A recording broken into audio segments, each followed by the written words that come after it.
সাজিয়ে গুছিয়ে দে সজনী তোরা, সাজিয়ে গুছিয়ে দে মুরে। এত জমি এত বাড়ি আমি কি সইতে পারি? বলছিলাম এই বিস্তৃত হাওরের কথা, বলছিলাম এই বিস্তৃত ভূমির কথা। এই হাওরের এত এত জমি, এত এত আবাদি জমি, এই জমির কিন্তু কোনো প্রকার পরিবর্তন হয় নাই। শুধু পরিবর্তন হয়েছে কি জানেন? মানুষগুলো। এই যে দেখতেছেন এই হাওরের এত এত জমি, এই জমিগুলো কিন্তু আমাদের পূর্বপুরুষেরা বা আগের যে মানুষগুলা তারা চাষাবাদ করত।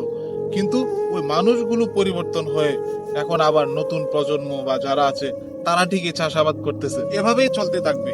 হ্যাঁ, এভাবেই চলতে থাকবে ধাপে ধাপে। আমার পরে অন্য আরেকজন এই জমিগুলো চাষাবাদ করবে। যে মানুষগুলা এই জমিগুলো চাষাবাদ করে খাইতো আজকে তারা অনেক আগেই দুনিয়া ছেড়ে চলে গেছে। তবু আমাদের এই জমি জমা নিয়ে ঝগড়া বিবাদের কোনো প্রকার শেষ নেই। অথচ এই জমিগুলা ঠিকই থেকে যায়, আমরা শুধু বদলে যাই। আমরা চলে যাই এই দুনিয়া ছেড়ে। সাজিয়ে গুছিয়ে দে সজনী তোরা, সাজিয়ে গুছিয়ে দে মোরে।